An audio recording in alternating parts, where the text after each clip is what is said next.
Hey guys, welcome to Success Galore. Success Galore में आपका हार्दिक स्वागत है। सो गाइस, आज हम इस वीडियो में क्या करेंगे, आज हम जो म्यांमार में सैन्य तख्तापलट हुआ है वो किसने किया है और वो क्यों हुआ है।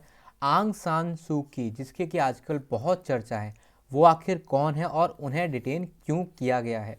ये है हमारे देश के प्राइम मिनिस्टर, प्रधानमंत्री श्री नरेंद्र मोदी जी। गाइज, अगर आपने चैनल अभी तक सब्सक्राइब नहीं किया then please subscribe the channel and hit the bell icon. चलिए पहले एक बार इसे म्यांमार को देखते हैं कि वर्ल्ड मैप पे ये आता कहाँ पर है। ये है हमारा प्यारा भारत और ये है म्यांमार। म्यांमार जो इंडिया के साथ बाउंड्री शेयर करता है, ठीक है। तो आपको मुझे एक आंसर करना है कि यहाँ पर कौन सी पर्वत श्रृंखला है जो म्यांमार और भारत के बीच में है। उस पर्वत श्रृंखला का नाम मुझे आंसर कीजिए कमेंट सेक्शन में। चलिए एक बार इसकी ब्रीफ हिस्ट्री जान लेते हैं। पहले म्यांमार, जिसको कि पहले बर्मा बोला जाता था, वो कंट्री है वेस्ट पोर्शन मेंटेन। ये आप ओनली रीड कर लीजिए, मैं आपको केवल पॉइंट्स बता देता हूँ। देखिए, म्यांमार की राजधानी बर्मा थी, जो कि 2006 तक राजधानी थी, जिसको 2006 में राजधानी को कहाँ से ले गई है, वहाँ से करीब 320 किलोमीटर नॉर्थ में ले गए, ठीक है। और उसका नाम क्या रखा है इन्होंने, नाई फाई तो, ठीक है। ओवरऑल ब्रीफ हिस्ट्री है ये इसकी। अब इसके बारे में हम पूरा डिस्कशन करते हैं। चलिए, सबसे पहली तो बात ये, म्यांमार का रिलेशन भारत के साथ कैसे है। तो भारत के जो चक्रवर्ती सम्राट थे अशोक, उन्होंने बौद्ध धर्म के प्रचार प्रसार के लिए सोना और उत्तरा नामक दो दूत म्यांमार और थाईलैंड में भेजे। तो जब म्यांमार में बौद्ध धर्म पहुंचा तो उसके बाद म्यांमार में बौद्ध धर्म काफ़ी फला फूला, ठीक है। उसके बाद सब कुछ नॉर्मल चल रहा था, बट उसी पीरियड में 1824 में ब्रिटिशर्स की नज़र म्यांमार पर पड़ी। उसके बाद इनकी दो फाइट हुई। उसके बाद जब तीसरा एंग्लो बर्मीज वॉर था, नवंबर 1885 में जो हुआ था, तो उसमें म्यांमार हार गया, यानी कि बर्मा उस टाइम हार गया। और उसके बाद से ये जो म्यांमार है, यानी कि जो बर्मा है, वो ब्रिटिश इंडिया का प्रोविंस हो गया। कब तक रहा ये, 1937 तक ब्रिटिश इंडिया का ही प्रोविंस रहा। उसके बाद इसको एक अलग ब्रिटिश कॉलोनी बना दिया गया। 1937 से 1948 तक इसको एक अलग ब्रिटिश कॉलोनी बना दिया गया। और उसी दौरान जब वहाँ के लोगों को लगने लगा कि ये ब्रिटिशर्स हमें परेशान कर रहे हैं, तो जापान ने वर्ल्ड वॉर सेकेंड के टाइम पे यहाँ से ब्रिटिशर को खदेड़ दिया। तो जापान ये खदेड़ क्यों पाया, क्योंकि यहाँ के जो लोकल थे उन्होंने ये सोचा कि जापान आ रहा है, तो ये जब ब्रिटिशर को यहाँ से भगाएगा तो हमारा देश आज़ाद हो जाएगा।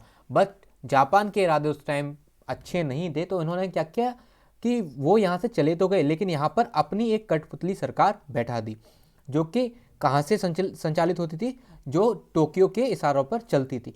तो यहाँ के लोग उससे भी परेशान हो गए। तो फिर यहाँ के जो लोग थे, ठीक है, उनमें एक डिफेंस मिनिस्टर थे यहाँ के, उनका नाम था आंग सान, जिनको कि म्यांमार की आज़ादी का हीरो बोला जाता है। जो आंग सान थे, ठीक है, जो कि उसी सरकार के, जो कठपुतली सरकार है, उसमें डिफेंस मिनिस्टर थे। इन्होंने क्या किया कि ब्रिटिशर्स के साथ मिलके जापान को यहाँ से वापस खदेड़ दिया और यहाँ पर ब्रिटेन क्राउन के प्रतिनिधि के रूप में आंग सान शासन करने लगे। बट जब तक म्यांमार आज़ाद होता है, यानी कि 1948 में म्यांमार आज़ाद हुआ था, उसी से एक साल पहले यानी कि 1947 में आंग सान का कत्ल कर दिया जाता है। ये हैं वो आंग सान। आंग सान का 1947 में कत्ल कर दिया जाता है। और कत्ल करने के बाद जो यूनू होते हैं, जो यूनू थे, जो उसी कठपुतली सरकार के कौन थे, विदेश मंत्री, वो अब प्रधानमंत्री बन जाते हैं। और ये हैं यूनू, ये म्यांमार के फर्स्ट प्राइम मिनिस्टर हैं, ठीक है। इन्होंने काफ़ी अच्छा काम किया, ठीक है। इन्होंने इतना अच्छा काम किया कि ये जो आज तख्तापलट हो रहे हैं उसके जिम्मेदार भी यही हैं, क्योंकि 1958 में इन्होंने ही उस टाइम के जो सेना के जनरल थे, उसे बताने से पहले मैं आपको बताता हूँ कि 1948 में वो पार्टी कौन सी थी। वो पार्टी थी Anti Fascist People's Freedom League, यानी कि एनएलडी। उसी के ये प्राइम मिनिस्टर थे, उसी के ये नेता थे। उसी पार्टी में जब फूट पड़ी 1958 में, तो ये भाग भाग के गए उस टाइम के जो जनरल थे, यानी कि जो आर्मी के मेयर थे, नेविन, उसके पास ये जाते हैं और बोलते हैं कि भैया भैया एक काम करो, हम तो इसे छोड़ रहे हैं, आप एक काम करो, आप इसे संभाल लो। तो उसने बोला ठीक है भैया, पावर किसको प्यारी नहीं होती, उसने बोला ठीक है मैं ले लेता हूँ। फिर 1960 तक, यानी कि 2 साल तक वो उन्हीं के हाथ में पूरी पावर रही। 1960 में फिर से दोबारा से इलेक्शन होते हैं और लोकतंत्र फिर से जीतता है। लेकिन जब नेविन जो ये हैं, इनको जब गद्दी का चस्का लग गया, 1960 में, तो इन्होंने केवल 2 साल वो सरकार चलने दी। 1962 में फर्स्ट टाइम तख्ता पलट हुआ म्यांमार की हिस्ट्री में, और वो जो तख्ता पलट हुआ उसके बाद ये लगातार 1987 तक शासन 1988 तक ये शासन करते रहे। 1987 में इन्होंने क्या किया, 1987 में इन्होंने डिमोनेटाइजेशन कर दिया, और इन्होंने पता है क्या क्या काम किए थे, इन्होंने बहुत बढ़िया काम किए थे। म्यांमार की हिस्ट्री तो एकदम हिला के रख दी, क्योंकि कॉन्स्टिट्यूशन यानी कि संविधान खत्म कर दिया, फ्री प्रेस खत्म कर दी, बिजनेस जितने भी थे समूह का राष्ट्रीयकरण कर दिया, यानी कि नेशनलाइज कर दिया समूह को, पूरी दुनिया से म्यांमार को अलग थलग कर दिया, और सारी जितनी भी पार्टी थी सब बैन कर दी, कोई भी पार्टी नहीं थी, केवल एक ही पार्टी थी, बर्मा सोशलिस्ट प्रोग्राम पार्टी, जिस पर कि इनका हाथ था, उसके अलावा बाकी सारी पार्टी बैन कर दी। 1987 में जब डिमोनेटाइजेशन हुआ तो उसमें क्या हुआ कि वो पूरी तरह फेल हो गया। अब इस डिमोनेटाइजेशन को भारत में जो हुआ उससे तुलना मत करो, ये सच में फ्लॉप हुआ था। यहाँ पे जो लोगों के पास सेविंग्स थी वो भी खत्म हो गई, तो फिर जब लोगों के पास कुछ बचा ही नहीं था तो उन्होंने सोचा अब जब कुछ बचा ही नहीं है तो इनके खिलाफ क्यों ना जाएं। लोगों ने आंदोलन शुरू कर दिया, और उसी आंदोलन को दबाया गया। तो गवर्नमेंट ऑफ म्यांमार के अनुसार लगभग 3,000 लोग मारे गए थे। ये सरकारी आंकड़े हैं, आप इन पर भरोसा मत कीजिए। 3,000 अगर बोल रहे हैं तो करीब 3 लाख लोगों को आप मान लीजिए कि करीब 3 लाख लोग मारे गए थे, क्योंकि वो सच में दमनकारी नीति अपनाई गई थी, और सच में जो आंदोलन कर रहे थे उसमें ये नहीं देखा गया कौन मुसलमान है, कौन हिंदू है, कौन आदमी है, कौन औरत है, हर किसी को मार दिया। और 1988 में इन्होंने फाइनली 1987 में इन्होंने इस्तीफा दे दिया, और 1988 में जो आज के टाइम पे जिनको डिटेन किया गया है, आंग सान यू की, जो कि अपनी बीमार माँ को देखने आई थी, ये है आंग सान सू की, जो कि 1988 में अपनी बीमार माँ को देखने म्यांमार आई थी, क्योंकि ये म्यांमार में नहीं रहती थी। जब ये म्यांमार आई तो इनको फिर या तो ये कह सकते हैं कि जीन्स थे आंग सान के, यानी कि वो कहते हैं ना पुश्तैनी धरोहर, तो उसी के कारण ये उस टाइम फिर खड़ी हुई। उस टाइम ये उन सबों की आवाज़ बनी, और 1990 में जब आम चुनाव हुए तो इनकी जो पार्टी थी एनएलडी,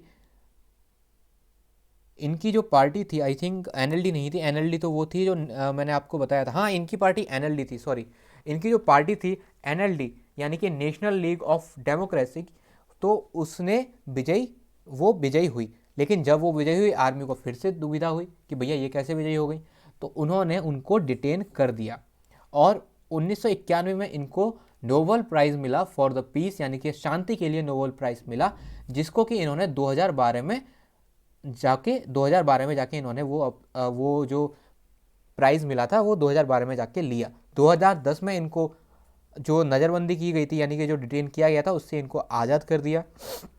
उसके बाद 2012 में इन्होंने फिर नोबेल प्राइज़ लिया, और इन्होंने 2015 के इलेक्शन में, चुनाव में, फिर से जो एनएलडी पार्टी थी इनकी वो फिर से जीत गई। अब यहाँ एक इश्यू था, यहाँ जब ये जीती तो जो वहाँ की आर्मी थी उसने वहाँ के कॉन्स्टिट्यूशन यानी कि वहाँ के संविधान में एक विधेयक पारित किया कि अगर आपके जो हस्बैंड या आपकी जो वाइफ है वो अगर फॉरेन होगी, यानी कि वो म्यांमार की नहीं होगी, तो आप राष्ट्रपति नहीं बन सकते। तो इनको वहाँ की प्राइम मिनिस्टर बना दिया गया। ठीक है, अब जब प्राइम मिनिस्टर बना दिया गया, ठीक है, जब प्राइम मिनिस्टर बना दिया गया तो उन्होंने क्या किया, ये आर्मी की काफ़ी सारी जो विरोधाभास थी, काफ़ी सारी जो इनकी आर्मी की गलतियां थी, उसको ये इग्नोर करती नहीं, क्योंकि 2017 में जब आर्मी ने जो रोहिंग्या मुसलमान का इशू आपने सुना होगा, जब वो इशू हुआ तो ये एकदम चुप बैठी रही। तो 2017 में जो इनकी छवि थी, शांति की देवी की छवि थी, वो एकदम नेस्तो नाबूद हो गई। पूरे विश्व ने इनको बहुत बुरा भला कहा, और इनको जो शांति का दूत बोला जाता था उससे एकदम इग्नोर कर दिया। अब उन्होंने ऐसा क्यों किया, इन्होंने ये सोचा कि क्योंकि आर्मी बहुत पावरफुल है तो आर्मी के साथ हमें मिलके चलना चाहिए, लेकिन ये उनकी एक बहुत बड़ी गलती थी। अब अगर मैं एक बार थोड़ा सा आपको इनके बारे में ब्रीफ बता दूं, तो इन्होंने ग्रेजुएशन की है दिल्ली यूनिवर्सिटी से, उसके बाद ये चली गई थी ऑक्सफोर्ड यूनिवर्सिटी, उसके बाद इन्होंने 3 साल तक लगभग यूनाइटेड नेशंस में काम भी किया है। ठीक है, उसके बाद 1988 में जब ये आती हैं फिर ये हो जाता है, लेकिन जो 2017 में इन्होंने सोचा था कि अगर हम नहीं बोलेंगे तो सब चलता रहेगा, तो 2021 आते आते वो भी गलत हो गया। 2021 में क्या हुआ, 1 फरवरी को जब तक कि उनकी सरकार बनती उससे कुछ ही चंद घंटों पहले वहाँ के जो जर्नल थे उन्होंने तख्ता पलट कर दिया और इनको और वहाँ के जो राष्ट्रपति हैं उनको डिटेन करके कहाँ डाल दिया, घर में ही डिटेन किया है, वैसे कहीं डाला नहीं है, घर में ही डिटेन कर दिया। अब वो जो जर्नल थे आंगलेन, उन्होंने ऐसा क्यों किया, अब ये बहुत बड़ा सवाल है। उन्होंने ऐसा क्यों किया, क्योंकि 2017 का जो इशू था, ठीक है, जो 2017 का इशू था उस पर इन्होंने कुछ बोला नहीं आंग सान सू की ने, लेकिन अब पूरी वर्ल्ड का इन पर प्रेशर था कि भैया आपने ऐसा क्यों नहीं बोला। तो इनको डर था, ये इनके बारे में ब्रीफ है, आप इससे गो थ्रू जरूर कीजिएगा। ये जो जर्नल है इनको डर था कि अब अगर ये आई सरकार में तो अब ये हमारे खिलाफ एक्शन जरूर लेंगी। तो उससे पहले ही इन्होंने क्या किया, जब नवंबर 2020 में इलेक्शन में जब ये विजयी हुई थी आंग सान सू की, तो इन्होंने क्या किया, इन्होंने जो वहाँ की इलेक्शन कमीशन था, उसको यूनाइटेड इलेक्शन कमीशन था, उसको क्या किया, उसको बोला कि भैया आप इसको चेक करो, और 1 फरवरी तक का इन्होंने उसको टाइम दिया था कि आप चेक करो, अगर इसमें कोई धांधली हुई है चुनाव में तो आप हमें बताओ। हालांकि उसने क्लियर मना कर दिया कि इस चुनाव में कोई धांधली नहीं हुई, फिर भी इन्होंने उनको जो डेडलाइन दी थी उससे पहले ही जाके तख्ता पलट कर दिया, क्योंकि इनको सच में डर था कि आंग सान सू की अब आगे कोई इनके खिलाफ एक्शन ना लें। इन्होंने उनको तो बंद किया ही क्या, वहाँ के जो प्रेसिडेंट हैं उनको भी क्या किया, उनको भी बंद कर दिया, उनको भी किडनैप कर दिया, किडनैप कह रहा हूँ सॉरी, हाउस अरेस्ट कर दिया, ठीक है। अब ये काफ़ी इन्फ्लुएंशियल फिगर हैं म्यांमार में, ठीक है।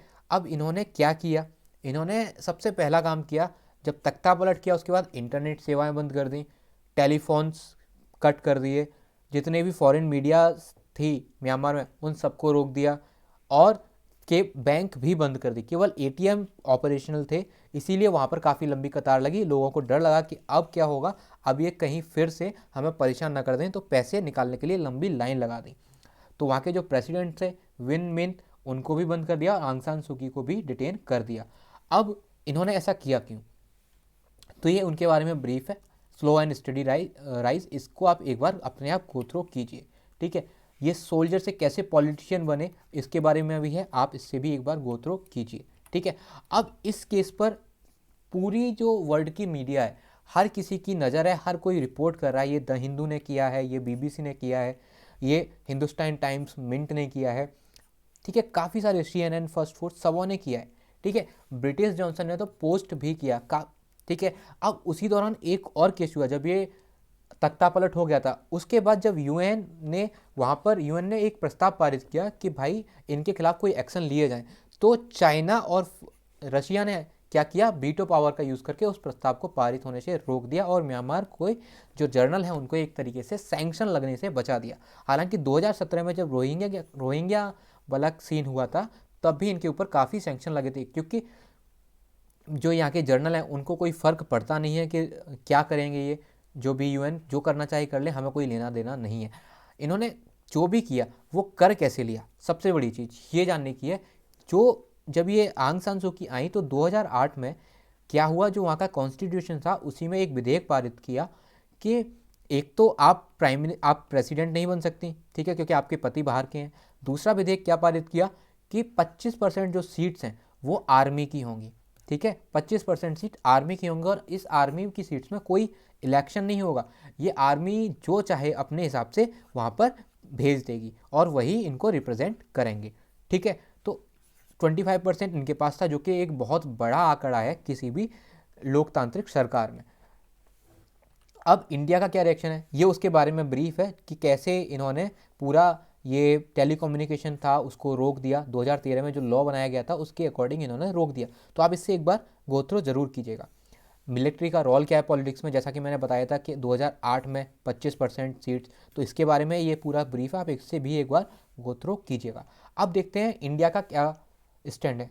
ये सैंक्शन है, जैसा कि मैंने बताया था कि 7,30,000 रोहिंग्या मुसलमान थे, उनको बांग्लादेश भेजा गया था, काफ़ी तड़पाया गया था, एंड गाइज काफ़ी चीज़ें तो बताई नहीं जा सकती, जो वहाँ की आर्मी ने इन लोगों के साथ किया।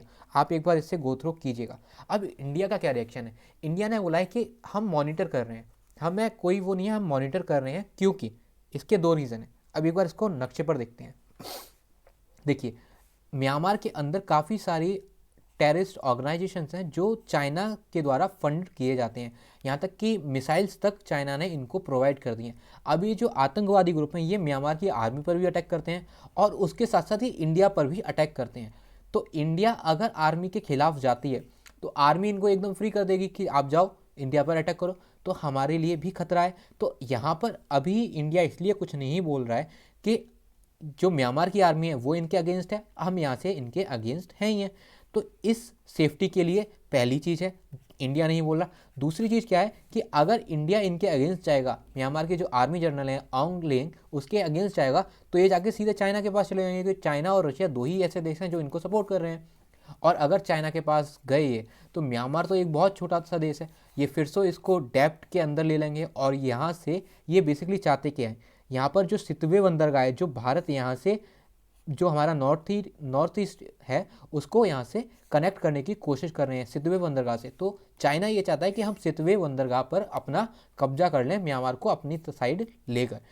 और अगर इंडिया इनके अगेंस्ट जाएगा तो म्यांमार इजीली चला जाएगा। इसलिए इंडिया एकदम सॉफ्ट है इनके लिए अभी।